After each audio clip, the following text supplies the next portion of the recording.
Bonsoir à tous, bienvenue dans votre 19h. Voici les titres de ce mercredi 10 juin. À 19h30, dans l'édition nationale, la guerre des images autour de l'état de santé de Vincent Lambert. Les proches opposés à l'arrêt des traitements ont diffusé une vidéo pour prouver qu'il n'est pas en fin de vie. Sa femme et les médecins dénoncent une manipulation. Dans l'actualité régionale, après Tulle, place aux commémorations d'Oradour-sur-Glane. 71 ans après le massacre, les cérémonies se sont déroulées en présence de personnalités officielles. Un moment de recueillement que nous partagerons dans un instant avec Franck Petit en direct d'Oradour. Les caprices du ciel hier en Haute-Corrèze, de grosses averses de grêle très localisées ont causé d'importants dégâts. Au lendemain, on pense encore les plaies, notamment les agriculteurs qui demandent la reconnaissance de l'état de calamité agricole. Enfin, le torchon brûle au Limoges CSP. Un sévère conflit interne oppose le club professionnel à l'association amateur. Une histoire de gros sous qui pourrait mettre en péril l'inscription du Limoges CSP en championnat de Pro A la saison prochaine. Partons tout de suite rejoindre Franck Petit en direct d'Oradour-sur-Glane où les cérémonies viennent tout juste de se terminer. Bonsoir Franck. Alors vous êtes aux côtés du maire d'Oradour-sur-Glane. Est-ce qu'il y a eu beaucoup de monde aujourd'hui à Oradour ? Alors peut-être un petit peu moins de monde que l'année dernière. On a compté environ 1 millier de personnes pour ce 71e anniversaire donc de la commémoration donc du massacre d'Oradour. Et vous le disiez, le maire nous a rejoint. Bonjour. Bonsoir. On va le voir dans quelques instants dans un reportage. Le secrétaire d'État aux anciens combattants donc était là. Absolument. Oui. Il a été très ému. Expliquez-nous. Alors très ému bien sûr. Moi je l'ai ressenti tout au long de la visite. Il connaissait Oradour puisqu'en plus il est mosellan. Donc ici à Oradour, il y avait des Mosellans qui ont perdu la vie dans le massacre. Donc il était très ému et il connaît très bien donc la ville de Charly qui s'appelle maintenant d'ailleurs Charly-Oradour. Et la commémoration avait lieu également aujourd'hui, le 10 juin. Alors le secrétaire d'État aux anciens combattants était donc ici aujourd'hui pour ce 71e anniversaire. On voit tout de suite ce reportage de Pascal Coussy et Anthony Borloo. Dès son arrivée, le secrétaire d'État aux anciens combattants a tenu à rappeler qu'il connaissait bien Oradour et son histoire. Jean-Marc Todeschini est mosellan. Les relations restent difficiles entre le Limousin et l'Alsace. La participation de SS alsaciens malgré nous au massacre d'Oradour a créé une plaie encore difficile à refermer. Aujourd'hui, le secrétaire d'État préfère parler d'histoire commune. 71 ans après le drame, il souhaite apaiser les mémoires. Je crois que nous avons, nous, en tout cas les Mosellans, une mémoire partagée avec le village d'Oradour. Ensuite, bien sûr, il y a eu, je l'ai dit dans mon intervention, il y a eu des malgré nous qui étaient des 130 000 malgré nous qui ont été enrôlés dans l'armée allemande. Je crois que tout cela, c'est aujourd'hui derrière nous. Il faut construire des mémoires apaisées. D'abord la mémoire nationale, puis ensuite, bien sûr, se tourner vers nos adversaires d'hier, qui étaient les nazis, non pas les Allemands. À la mairie d'Oradour, le secrétaire d'État s'est aussi engagé à ce que l'État assume sa responsabilité financière pour l'entretien des ruines du village. De quoi rassurer les élus et l'association des familles de martyrs. Les ruines ont été déclarées monuments historiques depuis 1946. L'État ne s'est jamais désengagé, bien au contraire. Aujourd'hui, les ruines ont besoin d'un entretien particulier et l'État s'est attelé à cette tâche et cela nous donne pour le moment toute satisfaction. Et parmi les élus qui ont traversé le village, un nouveau venu cette année, Alain Rousset, le président de la région Aquitaine. Il entend faire d'Oradour un symbole de l'histoire de la future grande région. Ce lieu qui demain sera un des monuments symboliques, un des lieux symboliques de la grande région. Comme ce lieu appartient à la France, à l'histoire, à la mémoire, à l'Europe. Il y a 71 ans, des soldats SS ont tué 642 habitants dans le village d'Oradour. Alors Philippe Lacroix, vous avez souhaité qu'Alain Rousset, le président de la région Aquitaine, soit présent. Expliquez-nous pourquoi. Alors je crois je crois qu'Oradour dépasse bien évidemment les frontières du Limousin, même les frontières de la France, puisque nous avions beaucoup de délégations qui étaient présentes. Et je crois que dans le cadre de la future région, nous avions souhaité, avec le président de l'association des familles des martyrs, puisque nous organisons la cérémonie ensemble, nous avions souhaité inviter donc la région Aquitaine, et le président de la région Aquitaine était présent. Le président de la région Poitou-Charentes n'avait pu se déplacer. Et puis également le maire de Bordeaux, M. Juppé, qui était représenté, qui n'a pu être là, mais qui était représenté, puisque Bordeaux étant la future capitale régionale. Comment est-ce qu'on fait pour être maire d'Oradour? Il faut s'occuper des disparus, il faut également s'occuper des vivants et ne surtout pas les oublier? Absolument. Mon prédécesseur, Raymond Frugier, en avait souvent parlé.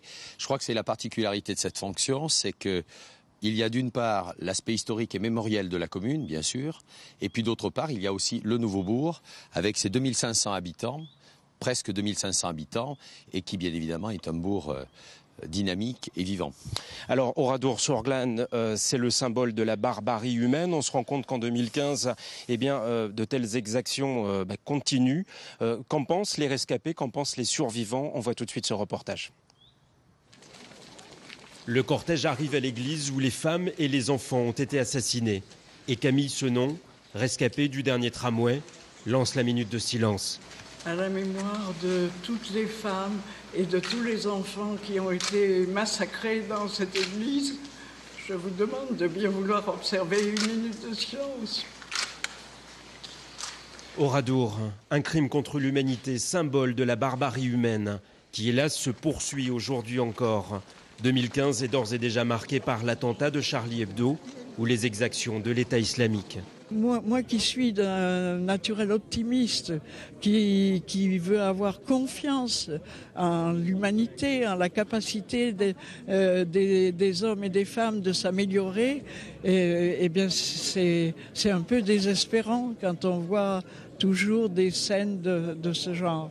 Robert Ebras, de son côté, continue à faire visiter le village chaque jour à des jeunes. Mais il sait bien au fond de lui-même que de telles horreurs se reproduiront. Je suis peut-être un peu égoïste, mais moi je pense aux miennes et je pense à mon village qui a disparu il y a 71 ans. Et je regarde l'heure, je dis, à cette heure-ci on était sur la place du Champ de Foire. Quant à l'ancien maire d'Oradour qui a œuvré toute sa vie pour la réconciliation des peuples, il est lui aussi très pessimiste. L'environnement change, c'est-à-dire cette modernité apparente due aux nouvelles technologies. Mais la question qu'il faut se poser, est-ce que l'âme humaine évolue aussi vite? Hélas, je ne le crois pas parce que nous n'aurions pas besoin de rappeler tous ces drames si chacun se souvenait. Et Oradour continuera à se souvenir chaque année. Voilà, merci beaucoup en tout cas Philippe Lacroix d'avoir accepté notre invitation. Voilà Angélique, ce que l'on pouvait dire sur ce 71e anniversaire. Merci Franck de nous avoir fait vivre ce moment. Merci également à toute votre équipe. Alors une question se pose toujours à propos d'Oradour. Faut-il préserver la totalité des ruines du village martyr? C'est la question d'actualité du jour. Nous attendons vos réponses. Revenons un instant sur les commémorations du massacre des pendus de Tulle qui se sont déroulées hier, vous le savez. Sachez que la ville a saisi le procureur de la République en cause des affiches provocatrices xénophobes collées à la veille des commémorations sur tout le parcours du cortège officiel dont François Hollande faisait notamment partie. Des affiches dénonçant la colonisation du pays par les immigrés signées du groupe d'extrême droite, le Parti de France. Écoutez la réaction de la première adjointe au maire de Tulle. C'est grave sur le fond parce que c'est une injure à l'esprit de la République et au vivre ensemble. Et ces cérémonies, c'est aussi dans cet esprit-là qu'elle perpétue le souvenir des événements dramatiques de Tulle. Et nous l'avons fait aussi parce que nous avons estimé que c'était des propos et des actes xénophobes, racistes, qui étaient mensongers et qui portent atteinte aussi à l'unité de nos populations. Là aussi, nous y veillons tout particulièrement. Des images impressionnantes à présent d'intempéries qui se sont abattues hier sur la Haute-Corrèze, sur les communes de Neuvik, Ligignac, Chirac-Bellevue et Palis, un périmètre très délimité en à peine une demi-heure sous la forme d'orages de grêle et qui ont complètement transformé le paysage printanier de ce secteur en causant bien sûr de gros dégâts. Le point tout de suite du côté de Neuvik avec Caroline Huette et Jacques Danin. Il n'y a rien qui peut passer. On a poussé toutes les voitures pour monter. Alors c'était horrible. Rita et Rudy Irlingen n'en reviennent toujours pas. Hier, la grêle bloquait la route du village. Aujourd'hui, ils contemplent encore un paysage d'hiver en plein mois de juin. De l'autre côté du lac, dans ce camping, c'est l'heure du constat pour le gérant qui se remet à peine de sa frayeur. Et c'est vrai qu'en 98, j'étais pompier sur Clermont-Ferrand et la tempête de 98 ne m'a pas procuré les sensations que j'ai vécues hier avec cette tempête de grêle. J'ai vraiment eu très très peur. La tempête a commencé, le vent s'est levé très très fort. J'ai vu des vagues presque 1 mètre se déchaîner. C'était en effet impressionnant. Pour les agriculteurs, le temps est à la solidarité. La grêle s'ajoute à la sécheresse qui touche le secteur depuis quelques semaines. Fabien Sudour ne cache pas son désarroi devant ces 4 hectares de blé dévastés en 10 minutes. Il n'y a plus rien à sauver là ? Non.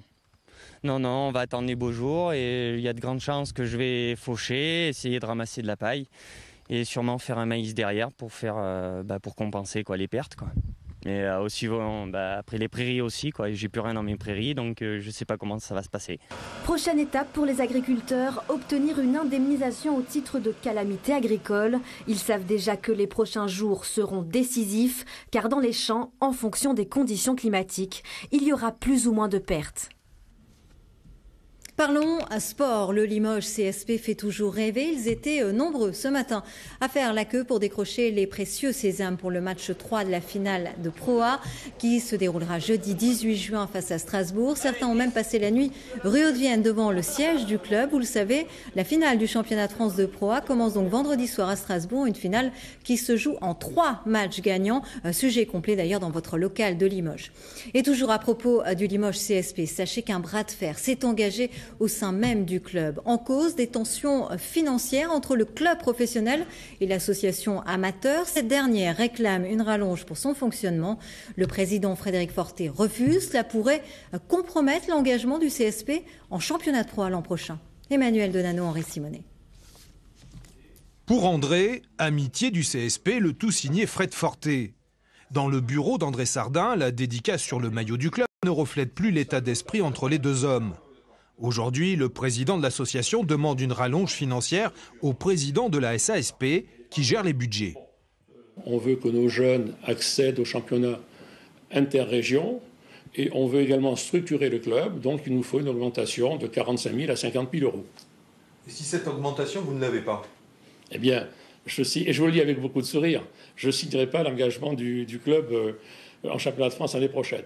Mais c'est une décision totalement improbable et qui n'est même pas possible. Donc, nous trouverons un accord. En position de force, l'association qui gère les droits sportifs de l'équipe professionnelle envisage donc de ne pas reconduire la convention entre les deux entités et de fait de ne pas engager la SASP dans le championnat de France. Alors, question. Est-ce que vous allez donner cet argent ? Non. Pourquoi ? Parce qu'aujourd'hui, on ne va pas répondre à leurs sollicitations. Sur le fond, c'est pas justifié, et sur la forme, encore moins. Il n'y aura aucune incidence, il y aura un Limoges CSP qui sera fort, conquérant, qui jouera à nouveau le titre, que ça soit avec l'équipe dirigeante actuelle ou avec l'équipe de l'association, mise en place par l'association. Oui, parce qu'il faudrait recréer une nouvelle SASP, sinon. Oui, enfin, ils recréeront ce qu'ils auront envie, ou si ce n'est pas déjà créé. Pour la municipalité qui suit l'affaire de très près, on envisage le pire sans entrevoir de solution. Soit il y en a un qui essaie de tuer l'autre, soit vous avez 2 blessés graves et 2 morts. Et le premier mort, c'est l'image du CSP et c'est l'image de la ville de Limoges. Justement, est-ce qu'il n'y a pas un palliatif ? Quel palliatif ? Est-ce que la ville de Limoges ne pourrait pas donner ses subventions en partie à la SASP et en partie à l'association ? C'est pas comme ça qu'il faut poser les choses. Quoi qu'il en soit, les deux parties ont jusqu'à ce vendredi, jour de clôture des dossiers d'engagement, pour trouver un accord, faute de quoi l'actuelle structure professionnelle du Limoges CSP disparaîtra. Voilà, vous le savez, le CSP jouera dans 48 heures donc à Strasbourg son premier match de la finale du championnat de France de Pro A. Pour gagner le titre, Limoges pourra compter sur celui qui a été élu cette année meilleur joueur du championnat. Depuis son arrivée il y a 2 ans, Adrien Moerman a marqué l'équipe de son empreinte. François Clapeau.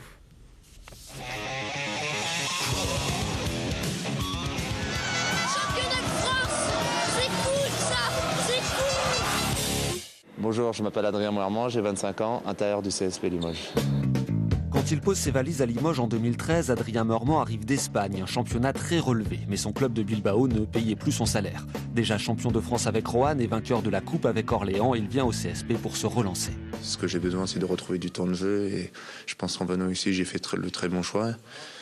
Voilà, il y a tout ça, il y a aussi Nobel, voilà, des potes, et je pense aussi Beaublanc, la salle qui était, voilà, quand j'étais à Orléans, je suis venu jouer ici, ça, voilà, c'est un peu de tout, voilà. Le mieux possible. Très vite, l'intérieur s'impose comme un pilier de l'équipe. Sa générosité et sa combativité sur le terrain séduisent les supporters et font décoller ses statistiques.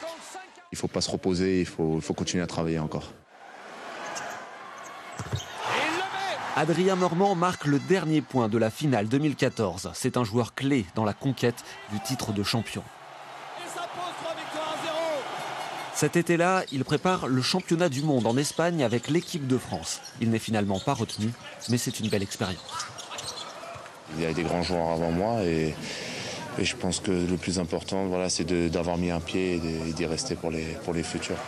Retour au championnat de France avec motivation, ambition et un talent toujours grandissant. Une année couronnée d'une nouvelle distinction, le titre de MVP, le meilleur joueur de la Pro A, toute nationalité confondue. Des stats, on ne les fait pas individuellement.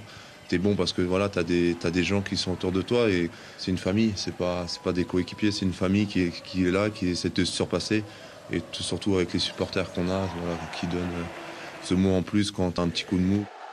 Sans doute très sollicité, Adrien Meurement partira probablement la saison prochaine vers un plus grand club européen. Mais quoi qu'il arrive, à l'issue de la finale 2015, il gardera une place de choix dans l'histoire du CSP.